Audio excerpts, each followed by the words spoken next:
All right. Hey. Earth angels, God bless you. I pray that everyone under the sound of my voice is just having an extraordinary beginning or continuation of an extraordinary Wednesday. Happy hump day, as they say. Welcome back to another episode of I Am Creation Storytelling. This is episode 2.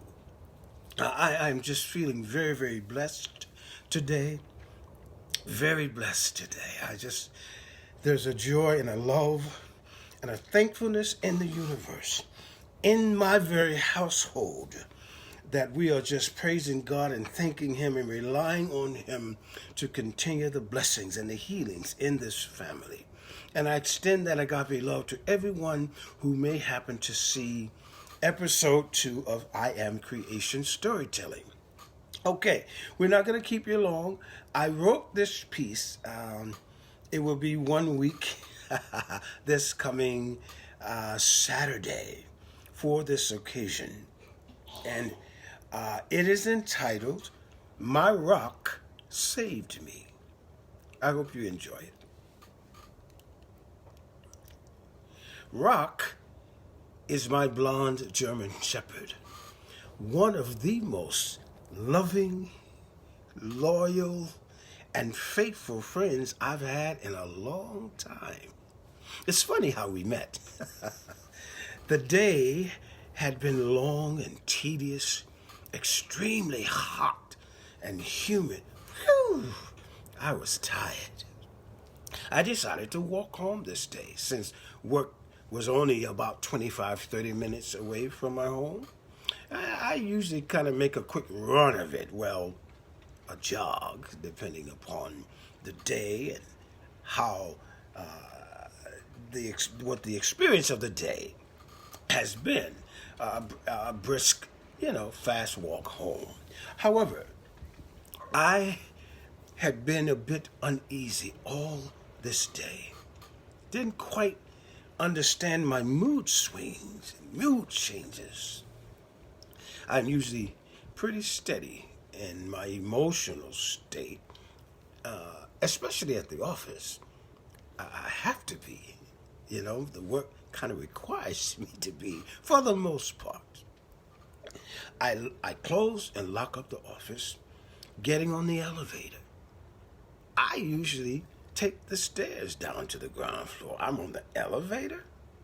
That's odd behavior.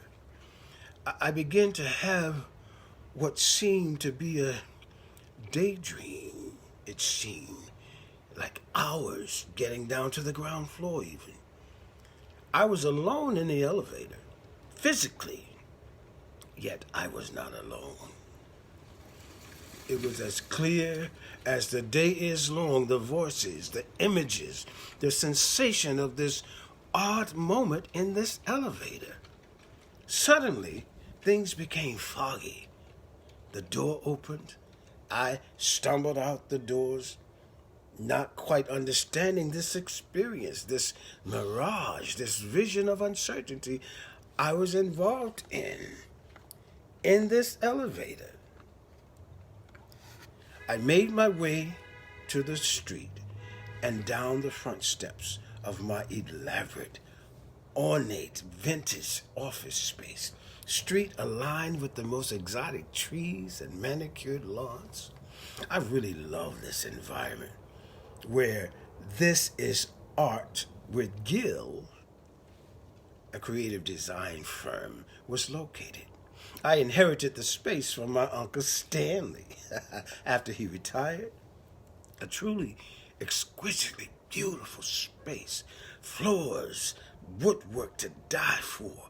I mean, it would be very costly to replicate this kind of architecture in a space today. But I digress. I'm beginning, so I thought, to make my way towards the house. There's minor traffic. I hear the sounds of the day winding down as I move my way up Avenue Boulevard and 3rd Street. It was like I walked into a stop sign or something. Bam! For the next thing I realized, I'm on my side on the ground, gasping for air and clutching my chest as if I had perfectly shaped breasts. I tried calling out for help, but my voice seemed to be trapped in my chest cavity, sound desperately trying to get out, but to no avail. I remember crawling, as it were, I don't know how long or how far, as I fell silent in my tracks on the steaming sidewalk in this quaint upper-lower class community. It was as if a private rain cloud came and just to me, for me, and I awake to the most delicate tongue licking across my face with the most gentle and knowing aggression, as if it knew I needed every caress. This delicate creature, as I began to focus on what it was angelic in its hazy image, becoming more and more distinct as I become more and more conscious. Blonde, hazel eyes, pink elongated tongue, a soft panting at the same time, as if I discovered the dog was a he, male, as if he was telling me it's going to be all right. I became more and more alert. And as soon as I was able to actually breathe well enough on my own, the dog turned and ran off in the opposite direction in which I had been traveling. What an uncanny experience with a creature that usually out of instinctive survival and organicity would sooner try to bite or attack a stranger. Yet this beautiful, blonde, wayward creature touched me and cradled me as if I were his pup, then ran off.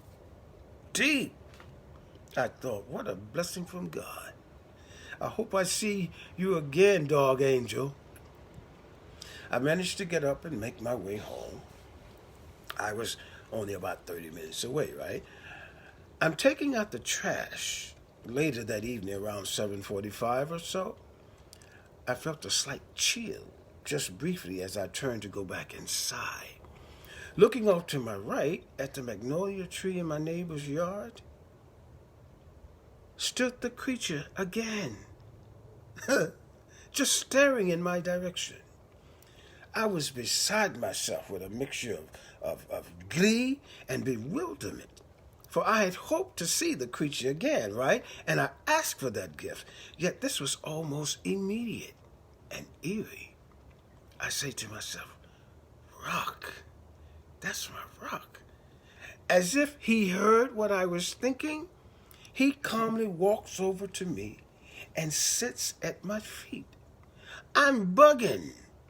Here it is, this beautiful creature that I've never seen, who not only saved my life potentially, I still called my doctor and he explained it as an anxiety attack, more or less.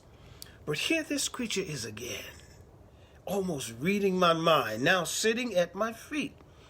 Rock? I say. The dog ears stood up as if he was smiling and saying, yes, I'm bugging. I say, Rock, I'm going to call you Rock. You hungry, Rock? Come on, let's go get you something to eat.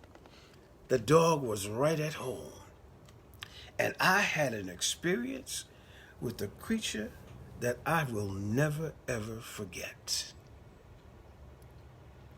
The end. Okay, this is episode 2. I'm not quite sure yet how the Spirit is going to move, if it's going to be a weekly thing, or I'll know that as it begins to really settle in. But I thank you. I see some people. Don Lovey, I love you. Donald Sterling, what's up? Troy, God bless you, brother. I love you. I know. I'm sure I missed some people, and I am going to get better at presenting this thing. I promise. But it's just a joy to kind of create, and I'm open. This is open to any of you who will see it and have. If you write poetry for children, it can be poetry, prose, an essay, short stories, whatever. If you desire to become a part of this platform, just reach out to me, gil.pritchett@gmail.com. I am creation storytelling. And let me know who you are and what you'd like to do. I would love to accommodate that. Okay? Okay, God bless you. I've kept you here long enough. Again, this has been I Am Creation Storytelling, Episode 2. Please share if you like.